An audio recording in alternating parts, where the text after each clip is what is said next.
In the opening scene of Hwang Dong-hyuk's Squid Game, we are not introduced to a hero of prophecy or a warrior of legend. Instead, we meet Sung Gi-hoon, a man defined by his debts, his failures as a father, and a desperate, fumbling addiction to gambling. This serves as the foundational shift in the survival game genre, where traditional television once relied on the hero's journey to provide escapism. The modern survival narrative has replaced the mystical call to adventure with the crushing weight of a call to survival. The television industry has undergone a seismic shift over the last 2 decades. We have moved away from the sanitized spectacles of early 2000s reality TV and toward a scripted proletarian horror. From the dystopian forests of the Hunger Games to the shifting concrete of the Maze Runner and the neon-soaked nightmares of Alice in Borderland, survival games have become the primary vehicle through which creators critique the systemic failures of the 21st century. By turning social competition into literal blood sport, the industry has found a way to make the invisible anxieties of the working class visible, visceral, and, most importantly, profitable. To understand how these games changed the industry, one must look at the DNA of the genre. While the concept of the most dangerous game is an old literary trope, it was Kinji Fukasaku's Battle Royale 2000 that provided the modern blueprint. It introduced the microcosm of society framework. Take a diverse group of individuals, strip them of their status, and place them in a closed system where resources are scarce, and the only way to win is the total elimination of the other. For years, the Western television industry viewed this concept as too transgressive for mainstream audiences.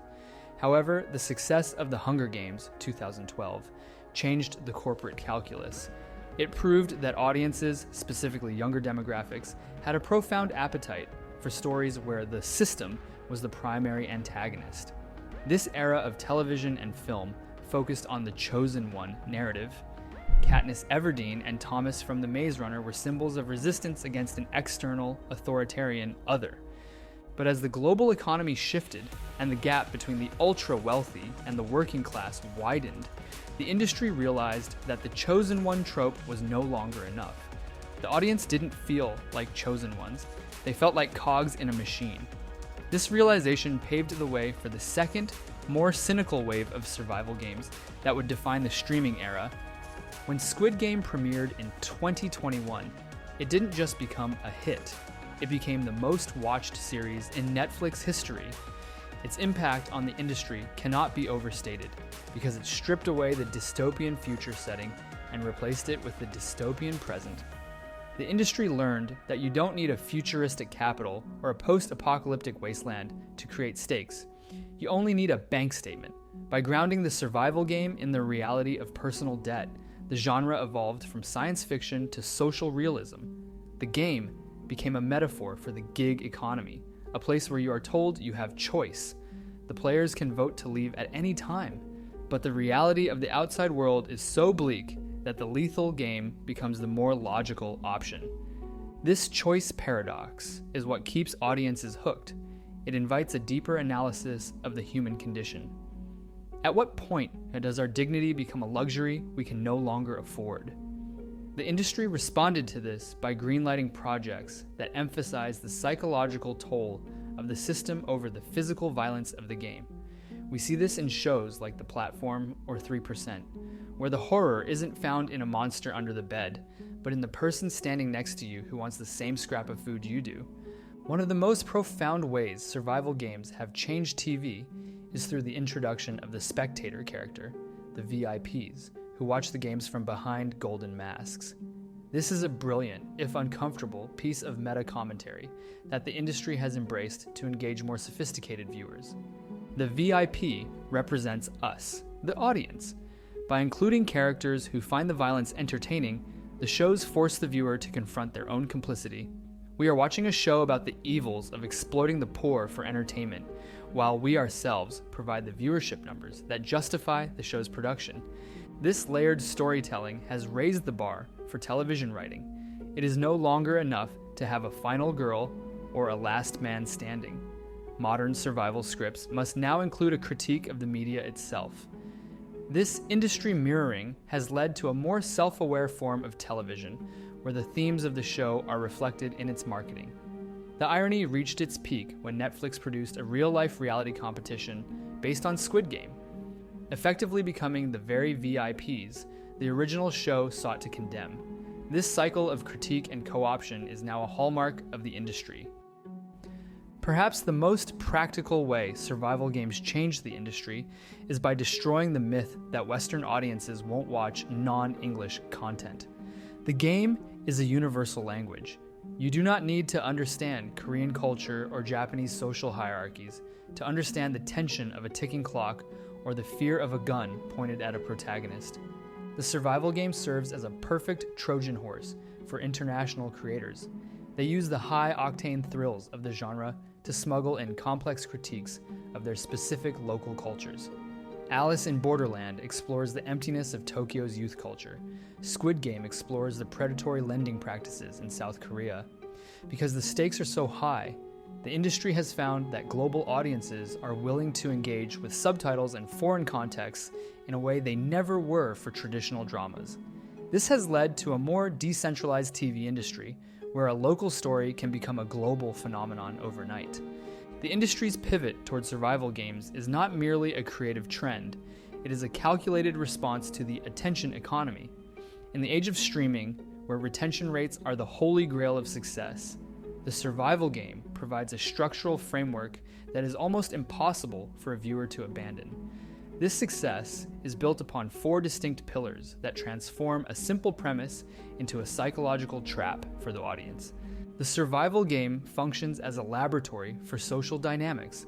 By assembling a cast of characters from every disparate walk of life, the disgraced intellectual, the desperate immigrant, the street-hardened criminal, and the elderly forgotten, the industry ensures that every viewer has an avatar within the narrative.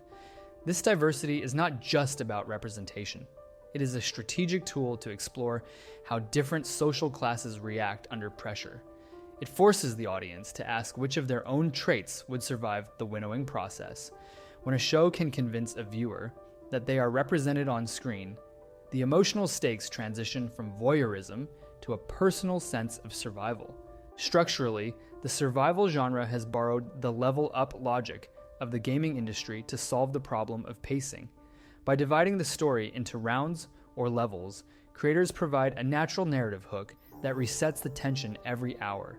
Each game acts as a self-contained story with a clear beginning, middle, and a violent end, making the show highly bingeable. This episodic escalation mirrors the dopamine loops of a casino. The viewer stays for just one more round to see how the rules will change, effectively gamifying the viewing experience itself. The most successful iterations of this genre are those that weaponize empathy. By forcing good people to commit bad acts, such as the heart-wrenching marble game in Squid Game, the industry generates a unique form of social currency, the "what would you do" debate. This moral ambiguity is a goldmine for the streaming era because it sparks endless discourse on social media. When a show can force its audience to argue over the ethics of its characters, it gains free, organic marketing. We are no longer just consumers, we become armchair philosophers, debating the line between survival and psychopathy. Perhaps the most significant change to the industry's storytelling is the shift away from the individual villain.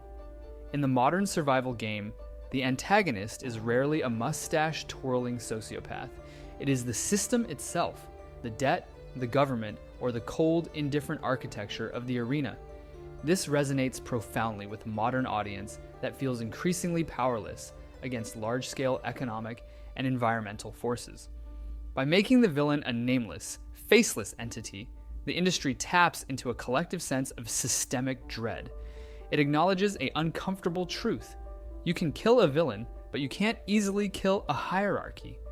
Survival games have changed the TV industry by proving that the most effective way to talk about the real world is to create a fake world with deadlier rules. They have shifted the focus of mainstream entertainment from the triumphs of the individual to the failures of the collective.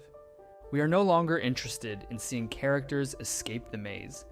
We want to understand why the maze was built in the first place and who is profiting from the construction.